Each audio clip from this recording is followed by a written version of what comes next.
Hello, everyone, and welcome back to our bilingual French immersion series. I'm Thomas, your guide. Today, we are trading the bustling streets of Paris for the silent, freezing heights of the French Alps. Specifically, we are going to the Bossons Glacier on Mont Blanc. It is a beautiful place, but it holds dark secrets. To help us uncover this mystery, I am joined by our French expert, David, and our historian, Sophie. Bonjour Thomas et bonjour à tous. C'est vrai, nous allons parler d'une histoire fascinante aujourd'hui. Le Mont Blanc est majestueux, mais il est aussi impitoyable. Il garde ses secrets pendant des décennies.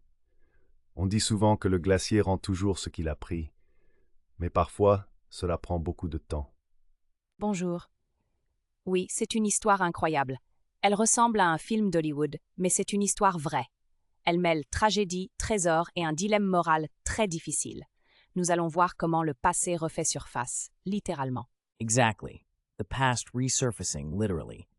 Before we dive into the specific event, David, can you set the scene for us? What is the atmosphere like up there on the Bossons Glacier? Bien sûr.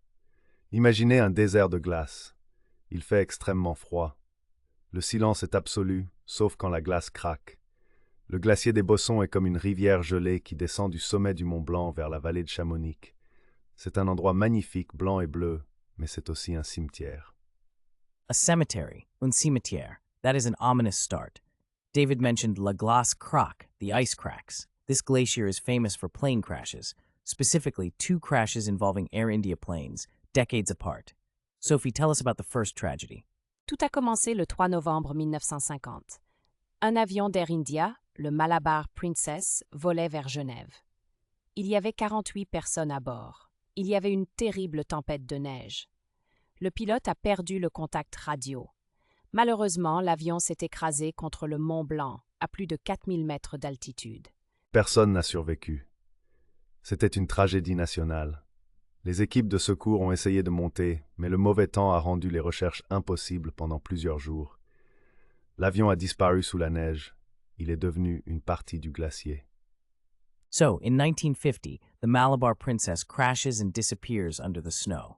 But that wasn't the only time this happened. In a twist of fate that defies logic, another Air India plane crashed in almost the exact same spot 16 years later.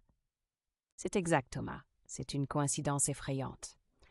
Le 24 janvier 1966, un Boeing 707 d'Air India, le Kanchenjunga, s'est écrasé presque au même endroit que le Malabar Princess.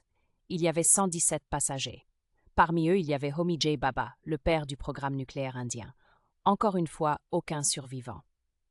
Ces 2 catastrophes ont laissé des traces, des débris, des valises, des objets personnels, tout a été avalé par le glacier. Mais comme je l'ai dit, le glacier bouge. Il avance lentement vers la vallée, et avec le temps, il rejette les objets qu'il a avalés. And this brings us to the core of our mystery today. It's not just about the debris. It is about a specific discovery made in 2013. A young French alpinist was hiking alone on the glacier when he saw something strange.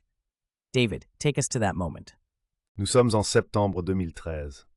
Un jeune alpiniste, qui a voulu rester anonyme, marchait sur le glacier des Bossons. Soudain, il a vu une petite boîte métallique qui sortait de la glace. La boîte était abîmée, mais elle était fermée. Il s'est approché, il a ramassé la boîte, elle était lourde. Il a vu une inscription dessus, « Made in India ».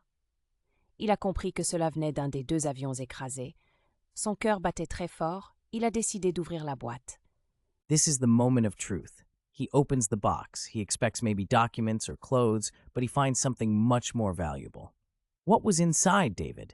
À l'intérieur, il y avait des petits sachets, et dans ces sachets, il y avait des pierres précieuses, des émeraudes, des saphirs et des rubis. Il y en avait beaucoup. La valeur estimée était entre 150 000 et 300 000 euros. C'est incroyable, non? Imaginez la scène. Vous êtes seul sur une montagne, dans le froid, et vous tenez un trésor dans vos mains. Les pierres brillaient sous le soleil. Elles venaient probablement de l'avion de 1966. On pense qu'elles appartenaient à un passager riche ou à un bijoutier. Emeralds, sapphires, rubies, worth hundreds of thousands of euros. This leads to the moral dilemma. The climber is alone. No one knows he found it. The mountain is empty. He could simply put the box in his backpack and descend. he would be rich. Sophie, what is the word for dilemma in French, and how would you describe his choice? Le mot est un dilemme. C'était un choix moral difficile. D'un côté, il y a la tentation, personne ne le surveillait. De l'autre côté, il y a l'honnêteté et la loi. En France, si vous trouvez un trésor qui ne vous appartient pas, vous devez le déclarer. Exactement, mais ce n'est pas seulement la loi, c'est aussi le respect pour les victimes. Ces bijoux appartenaient à quelqu'un qui est mort tragiquement. Garder le trésor, c'était peut-être comme voler un mort. L'alpiniste a réfléchi. So, what did he do? Did he keep the treasure of the Bossons Glacier? Non, il ne l'a pas gardé. Il est descendu à la gendarmerie de Bourg-Saint-Maurice. Il a posé la boîte sur le bureau du gendarme et il a dit « J'ai trouvé ça là-haut ». Les policiers étaient stupéfaits. Ils n'avaient jamais vu une telle honnêteté. C'est un geste magnifique. Il a dit plus tard qu'il ne voulait pas que cet argent gâche sa vie. Il voulait dormir tranquille. La police a pris les bijoux et a essayé de retrouver les héritiers du propriétaire original en Inde. That is remarkable integrity. He wanted to sleep peacefully. Il voulait dormir tranquille. But the story doesn't end there completely. French law says that if no owner is found after a certain time, the finder gets half. Sophie, give us the update. What happened in the end? Les recherches ont été longues et difficiles. Il était impossible de prouver à qui appartenaient les pierres exactement après 50 ans. Alors en 2021, 8 ans après la découverte, la décision a été prise. Le trésor a été partagé en deux. Oui, la ville de Chamonix a reçu une moitié et l'alpiniste a reçu l'autre moitié. Il a reçu environ 150 000 euros. Son honnêteté a été récompensée. Il a utilisé l'argent pour rénover son appartement, je crois. Une fin heureuse pour une histoire tragique. A happy ending indeed. He renovated his apartment with emeralds from a 1966 plane crash. It shows that sometimes truth is stranger than fiction.